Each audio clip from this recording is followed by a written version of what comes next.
Bonjour à tous et bienvenue sur Long Live, le podcast de la longévité. Toutes les 2 semaines, on débriefe de l'interview précédente avec David Ordono. Et aujourd'hui, on revient donc sur l'épisode avec Sylvie Tellier, qui a donc été Miss France en 2002 et présidente de Miss France pendant 17 ans. Elle nous a ouvert les portes de son salon et elle nous a reçus chez elle. C'était hyper intéressant comme réflexion. Salut David. Hello. Alors, est-ce que tu es devenue une reine de beauté depuis l'interview? Pas du tout, mais j'ai compris 2-3 préceptes. En tout cas, j'ai pris beaucoup de notes parce qu'elle nous a donné beaucoup de choses et je l'ai trouvée très franche, très droite, très sincère, pas du tout dans la posture. Ouais, je suis d'accord. Aucune langue de bois. On était vraiment dans l'assumer. Exactement. Et ça fait du bien. Elle a eu des vrais punchlines aussi qui m'ont parlé. Moi, j'ai noté la première qui arrivait très vite. À 40 ans, soit tu changes de taf, soit tu changes de mec. Je me suis d'ailleurs beaucoup posé la question, vu que je viens de passer la barre des 42. Et vous avez fait moi, toutes les deux le même choix. Voilà, c'est ça. Non, mais c'est marrant, cette notion on parle souvent de cette époque des 40 ans. Une transition. On a besoin d'un changement. On a besoin qu'il y ait quelque chose. Elle a tout plaqué. Elle se réinvente. Voilà, elle se réinvente au niveau du travail, envie de se prouver des choses à elle-même aussi, peut-être d'être moins sur une pente facile, entre guillemets, parce que c'était pas facile de relever le challenge Miss France et popularité, mais voilà, de se mettre un peu en danger aussi. Ben oui, elle était installée, il fallait sortir de ça aussi, c'est courageux. Et en même temps, je pense qu'on en a beaucoup besoin. Enfin, moi, je l'ai vraiment ressenti, tu vois, il y a 1 an, envie d'arrêter de faire un peu toujours la même chose, ou en tout cas de reconsidérer mon travail de façon un peu différente, sous un autre prisme, moins le prisme ultra physique, esthétique, pour ce qui est de moi du côté coach sportif, et plus le côté bien vieillir, longévité, accompagnement de la vie qui passe. Donc je pense qu'elle aussi, elle a eu envie de voir certainement son travail sous un autre angle. Et vous êtes revenu tout de même sur cette époque-là, qui est... pour nous, Sylvie Tellier, c'est ça, c'est Miss France, c'est la boss des Miss France. La boss des Miss France, ouais. Et la patronne. Exactement. Et quand elle est revenue dessus, elle a dit un truc qui était très marrant et qu'on s'est tous dit, je pense. C'était que pour elle, la chose la plus difficile à gérer, c'était son image. Son image à elle. Faut voir l'image que ça m'a donnée aussi, dans l'esprit des gens. Du coup, j'étais une espèce de directrice d'école, avec limite le fouet. C'est vrai que c'est un peu l'imaginaire dont on se faisait entre Geneviève de Fontenay, qui a vraiment ce côté très vieille France, très exigeante, un peu tapé sur les doigts. Et ensuite, vous avez repris le flambeau moi, j'étais de façon l'arriviste. plus douce. Oui, voilà, c'est ça. Oui, de façon plus douce, mais comme en fait, je me suis un peu... Ce que les gens ignorent, c'est que... On a eu ce sentiment un peu de rivalité. Oui, et ce que les gens ignorent, c'est qu'en fait, quand Geneviève est partie, ça faisait déjà 5 ans que je travaillais dans la société Miss France et que j'étais DG.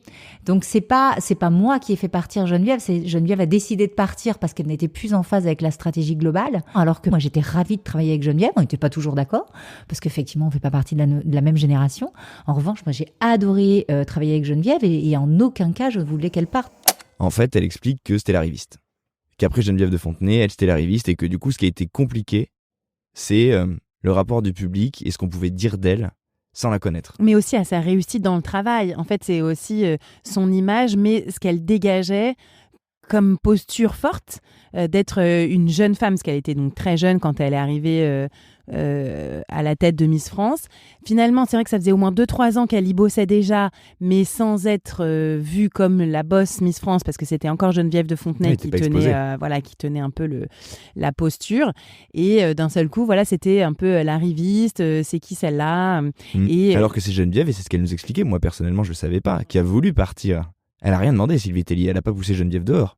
Alors, je ne sais pas si Geneviève a voulu partir. En tout cas, c'est Sylvie qui a pris la place parce qu'on lui a demandé. Elle était là. Voilà, et personne ne la voulait. Dans le genre, tu changes de vie ou tu changes de mec, dans son changement de vie, elle s'est dit, ce qui est important, c'est pas de changer de vie à 2 en même temps. Et pourtant, c'est ce qu'elle a fait. Et pour ça, elle dit que elle avait un sentiment qui l'aide beaucoup et qui est assez paradoxal. De nature, j'ai pas beaucoup confiance en moi. En revanche, j'ai confiance en l'avenir. Et ça, depuis toute petite, je sais qu'il n'y a rien d'impossible. Donc, même si j'ai pas énormément confiance en moi... Alors ça, j'y crois pas une seconde. Ah ouais ? Non, c'est pas possible. Marrant, hein. Ouais. Parce que moi, j'en vois des personnes qui n'ont pas confiance en elles.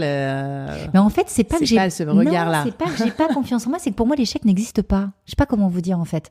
C'est que même si je vais être confrontée à des difficultés, c'est pas grave, je passerai par la fenêtre. Même si c'est plus long, que ça prend, voilà, j'ai un projet qui prend pas 3 mois, mais qui prend 3 ans, c'est pas grave, il prendra 3 ans. Et en fait, je me dis que si je donne pas de crédit à l'échec, il n'arrivera pas. C'est ça, avoir confiance en l'avenir, avoir une vision positive de l'avenir. C'est quelque chose, moi, que j'ai appris quand j'ai fait des formations en management.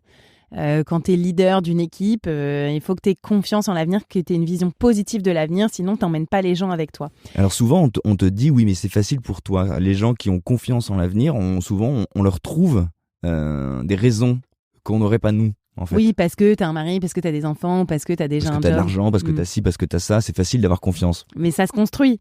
Donc finalement, c'est un peu un cercle vertueux et qu'il faut parfois un peu forcer.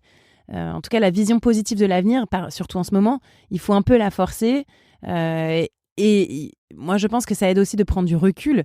Parce que quand tu vois ce que nos grands-parents ont vécu, clairement, ça n'allait pas. Dans les années 30, 40, pour avoir une vision positive de l'avenir, c'était quand même hyper difficile. Et donc, chaque époque a ses problèmes. Nos parents ont eu la guerre du Golfe, les crises de la bulle Internet, etc. Nous, on a autre chose. Mais à la fin, quand même, on va un peu vers le mieux.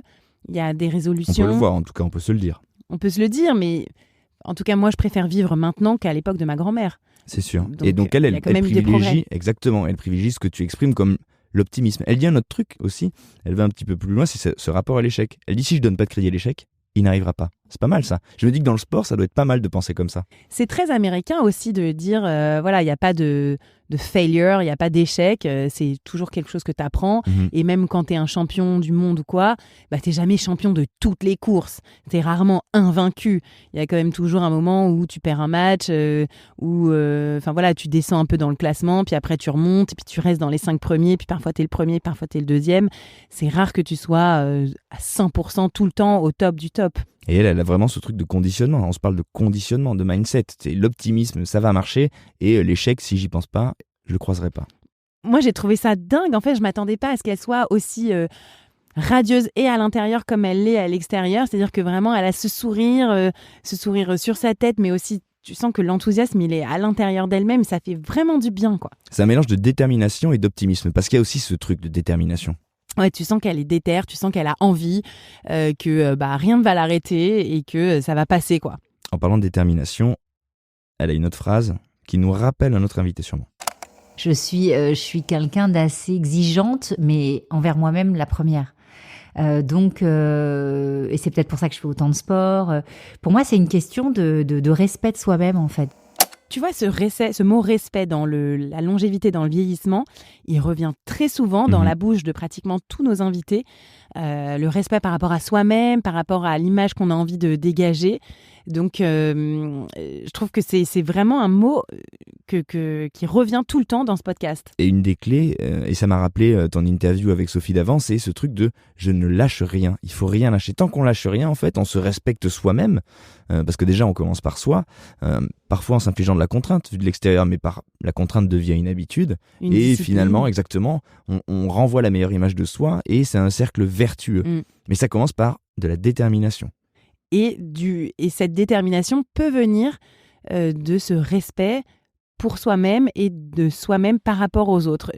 Et parfois, quand on dit « j'ai pas la motive », que ce soit pour faire du sport ou pour le travail ou pourquoi, on peut peut-être parler de respect vis-à-vis de soi-même, parce que ça, c'est quand même quelque chose de très personnel. Et du coup, ça passe au-delà de la motivation et de quelque chose que tu n'aurais pas, parce qu'on a tous son autorespect, sa propre image. Oui, mais le laisser aller, du coup, là, c'est pas du tout une option. C'est pas du tout une option. Et on parle d'image, puisqu'on parlait quand même de beauté avec elle. J'ai bien aimé le truc qu'elle avait sur le make-up. Je me suis dit, c'est un type, c'est pas mal ça. Alors, moi, j'en mets pas du make-up, mais plus on vieillit, moins on en met. Et ouais. Et après, c'est. Elle a quand même. Non, mais ce qui veut dire, c'est qu'elle a quand même des tips, tu vois, un regard sur les choses, une attention. Elle sait quand même. Elle sait, de toute façon, forcément, elle se fait conseiller aussi par les meilleurs make-up artistes. Mais après, finalement, c'est aussi son choix. On peut décider aussi de vieillir et de se mettre beaucoup de maquillage et c'est OK. Enfin, voilà, on n'est pas non plus dans le jugement. C'est son type, ça, elle. Bien sûr, oui, mais ce que j'aime bien, c'est que là où on dit les Miss, c'est superficiel, c'est de la beauté, c'est une construction d'un physique, d'une image, blablabla, elle te dit qu'en fait, plus elle va vieillir, plus elle va enlever de l'artifice. C'est pas mal, je trouve, dans l'idée de... Tu vois ? Je l'avais pas vu comme ça. Tu vois ? Moi, parce que si l'artifice est voyant, il devient il perd de un sa défaut. Valeur, ouais. Mais bien sûr. Et donc finalement... Toujours une fine ligne, un équilibre. Exactement. Et la finalité, c'est de se dire en fait... Ni trop, ni trop peu. Exactement. L'artifice, il n'a de valeur presque que si on ne le voit pas. C'est pas mal. En tout cas, c'est aussi l'image un peu et l'envie de Miss France. C'est-à-dire que c'est la beauté. La beauté, elle doit être naturelle. Et s'il y a une mise en valeur, coiffure, maquillage, ça doit rester quand même... assez léger, assez frais et insoupçonné. Enfin, c'est un peu l'image de marque de Miss France. Il faut pas arriver avec cette expression horrible comme une voiture volée. Et d'ailleurs... La voiture, parlons de cette punchline. Je considère que mon corps est une voiture. C'est-à-dire que je ne lui donne que le carburant qu'elle va être capable de consommer. C'est-à-dire que si je sais que je vais consommer 1200 calories dans la journée, je vais pas m'en envoyer 3005. Voilà. Donc, et si j'ai envie, comme hier soir dans mon lit, de m'attaquer le pot de Nutella à la petite cuillère, parce que justement, c'est le mois de novembre et que j'avais envie d'un truc doudou devant ma série, je l'ai fait parce que hier matin, je suis allée me faire une séance de sport où j'ai claqué 1500 calories. Voilà, en fait, c'est qu'une question d'équilibre. Mon corps est une voiture, j'adore. Je l'ai déjà dit, moi. C'est vrai que c'est hyper parlant. Je l'ai déjà entendu, ouais. C'est hyper parlant. Alors, il y a des gens que ça peut offusquer parce que, on n'est pas des machines. Ok, c'est pas comme ça qu'il faut le prendre, je crois. Je pense qu'elle se dit, un mécanisme, quel qu'il soit, a des besoins. À moi de bien connaître la manière dont le mien fonctionne pour lui donner ce dont il a besoin. Oui, ça peut être vraiment une analogie pour essayer de bien comprendre que on nourrit pas une voiture essence avec du diesel et donc les êtres humains, on n'est pas fait pour se nourrir de chicken nuggets en permanence. Mais je trouve cette métaphore hyper percutante. Moi qui fais pas moyennement attention au carburant que je mets dans ma voiture. Alors moi, je l'avais plutôt... j'en avais parlé de ce genre d'analogie avec les animaux du zoo. Parce que par exemple, j'avais été avec mes enfants au zoo de la Flèche dans la Sarthe et il y a écrit partout, dans tout le temps dans le zoo, ne nourrissez pas les animaux, ne leur donnez pas de popcorn, de nanana, de je sais pas quoi, de vos aliments. Ils ont des régimes très particuliers. D'ailleurs, tu peux assister au nourrissage des ours ou des orang-outans ou des lions et tu vois, et le vétérinaire t'explique exactement ce qu'il faut donner à manger à ces animaux, etc. Et donc ensuite, tu arrives à la cafétéria du zoo et tu as des chicken nuggets, du coca, des burgers, des frites, des popcorn et tu n'as pas ou très peu de trucs sains, de légumes, de poulet blanc tranquillement cuit, rôti. Enfin, tu n'as que de la sale bouffe, quoi. C'était hallucinant. Ouais, on faisait plus attention aux animaux que finalement, le message n'allait pas jusqu'au bout. Mais je veux dire, même pas forcément pour aller au zoo, mais pour nourrir ton chien, ton chat ou tes oiseaux ou tes poissons, tu fais super gaffe. Tu demandes au vétérinaire ce qu'il faut, t'achètes une nourriture assez chère pour bien nourrir tes animaux. Et en revanche, les enfants, tu leur donnes max de sucre, des Coco Pops et let's go. Là, on se parle d'alimentation. Il y a une clé pour Sylvie Tellier. Moi, elle m'a impressionné parce que je connaissais pas ça de sa vie perso. C'est son rapport au sport. Et à la calorie. Et là, c'est un peu la vision old school de la forme. Calories in, calories out. Je fais du sport, je dépense 1000 calories, donc je peux manger 1000 calories en plus. Tu sens qu'il y a vraiment une espèce de comptabilité qui est mise en place. Qui est même pas consciente, je pense. Aujourd'hui, c'est devenu une habitude. Elle sait ce qu'elle peut en fonction de ce qu'elle a. Bon, là, j'ai le droit à 3 morceaux de raclette. Elle parle de raclette à un moment. Ouais, 5 bouts de fromage, pas 10. Ouais. Donc, on est tout le temps dans une forme de vigilance et de rapport à l'effort qu'on a produit. Ouais, c'est ça. C'est vraiment la comptabilité calorique qui fonctionne quand on a un métabolisme parfaitement huilé. Voilà, c'est ça, mais c'est vrai qui a quand même créé beaucoup de désordres, de troubles de comportement alimentaire et qui continue d'ailleurs. Oui, parce que les gens deviennent contrôle fric, quoi. C'est ça, et puis finalement, tu te nourris que en fonction de si tu vas grossir ou maigrir, tu fais le sport que en fonction de ce que tu vas avoir comme résultat physique sur ton corps, donc il n'y a plus cette notion de plaisir, plaisir alimentaire, plaisir du sport. Il n'y a plus rien de naturel dans l'intention. Alors que c'est calibré. Bon, on sent que Sylvie aime courir, c'est son sport, elle adore. C'est aussi sa soupape un peu de dépenses énergétiques. Donc... Mais c'est bien de nuancer ce propos et de dire attention. Il faut le nuancer absolument, et tu as raison de revenir sur ça. La comptabilisation des calories a quand même fait beaucoup de dégâts en termes de troubles du comportement alimentaire, pas forcément même d'anorexie, de boulimie, mais juste de rapport en fait à l'alimentation simple. Moi, je pense qu'il faut sortir de ça et il faut retrouver une sensation de faim, de satiété et de naturalité vis-à-vis de l'alimentation. Voilà, bon, les calories, ça marche pour Sylvie, tant mieux pour elle, mais ça ne fonctionne pas pour beaucoup de gens. Non, mais comme tu dis, ça biaise même le rapport au sport. C'est-à-dire que il y a plus d'envie. On se dit, on va faire du sport parce qu'il faut que je brûle, ou je vais pas manger ça parce qu'il faut pas que je mange ça, ou je peux manger parce que j'ai droit, ou j'ai pas. Enfin, y a plus à l'ancienne, rien. Comme on voyait l'équivalent d'un croissant égale une demi-heure de jogging, etc. Dans les années 2000, on voyait beaucoup ça encore.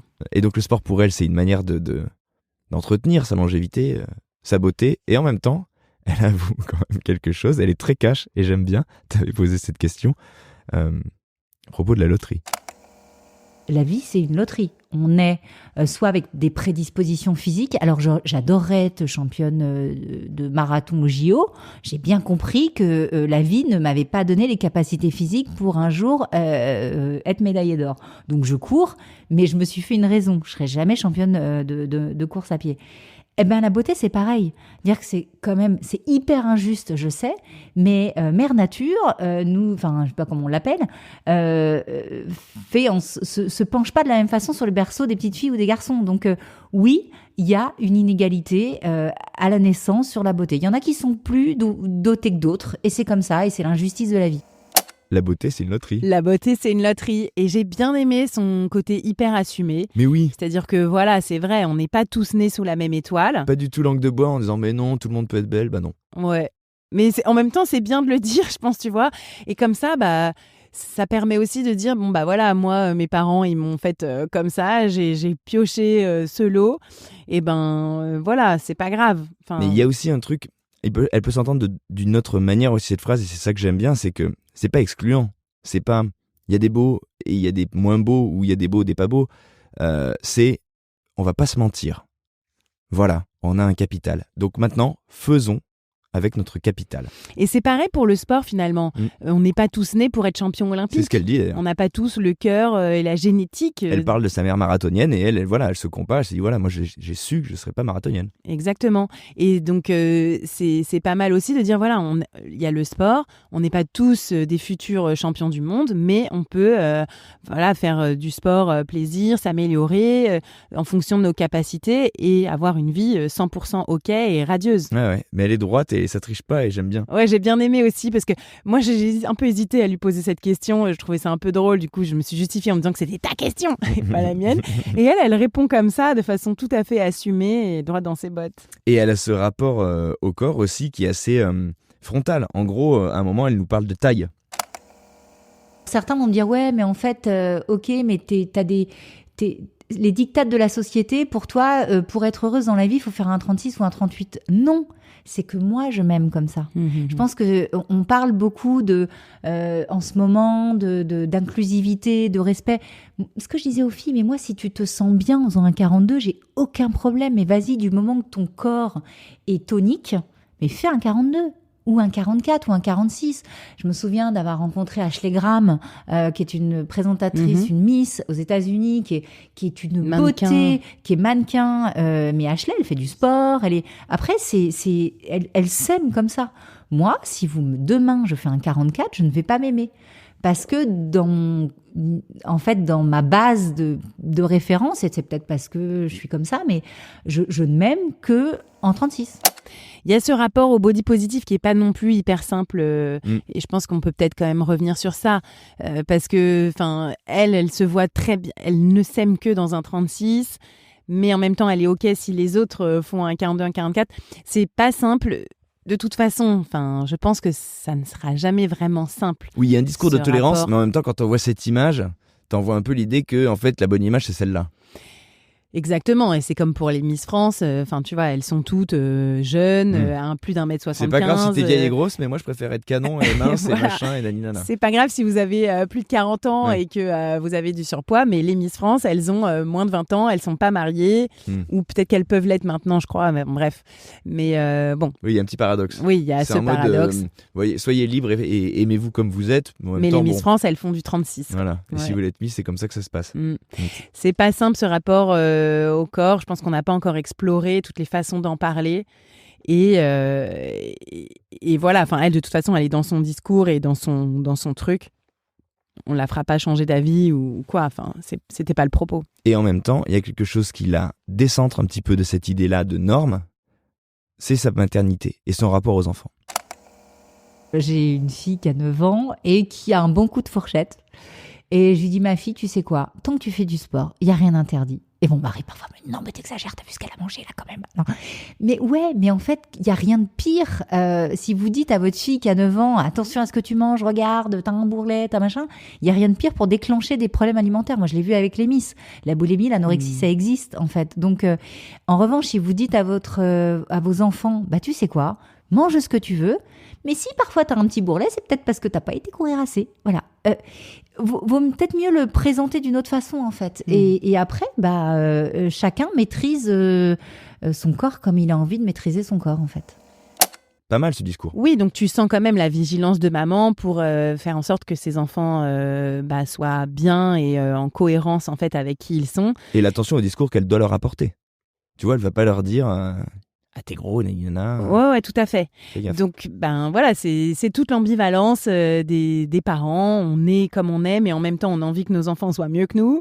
Donc voilà, on essaye de leur donner des messages différents que ceux que nous on a eus. Ouais. Et je pense que elle c'est clairement le cas. C'est-à-dire que voilà, elle a été Miss France en 2002, donc exactement au moment où c'était les calories in, calories out, voilà, un croissant égale 45 minutes de jogging. Et même si c'est maintenant finalement dans son cerveau inculqué, peut-être qu'elle a envie de donner un message un peu différent à ses enfants. Alors il est différent, oui et non, parce que dans la forme, on sent qu'elle est vigilante, mais au fond, ce qu'elle leur dit, c'est ce qu'elle nous dit, tu peux manger ce que tu veux, mais va courir. Si tu fais du sport. Ouais, c'est ça. Et ouais, donc écoute, on est tous comme ça, on essaye de faire mieux que ce qu'on a eu, et en même temps, on reste qui on est, et on a l'éducation qu'on a et qu'on donne à ses enfants. Et en vieillissant, on devient plus sage, car le message de fin de Sylvie Tellier que j'ai noté et ce qu'elle essaie de s'appliquer, c'est tu peux pas tout faire en même temps. Et ça, c'est un vrai truc. Mais toi, tu fais tout en même temps, David. Et moi, ça m'a parlé parce que justement, c'est pas productif. Chaque chose en son temps. Cette phrase, elle est tellement vue et revue.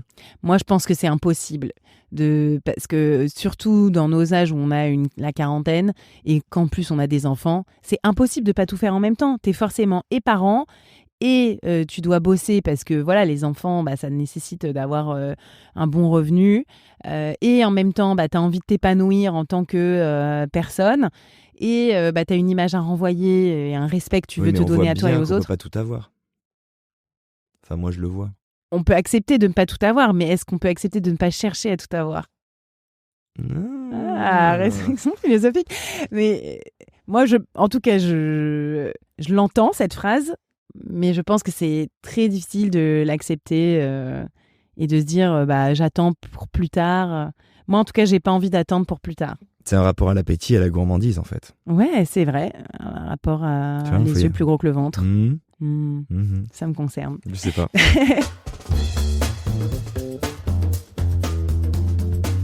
Racontez-nous sur @longlive le podcast comment vous avez écouté, entendu et compris l'interview de Sylvie Tellier.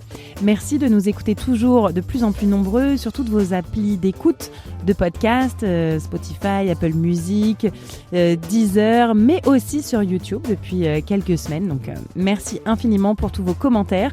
Merci David aussi de me soutenir dans ce podcast Long Live. Avec plaisir. Je le trouve fabuleux et plus ça va et plus je l'aime. Ah, trop bien. Donc pour l'instant, c'est cool. Merci à tous et à la semaine prochaine. Salut!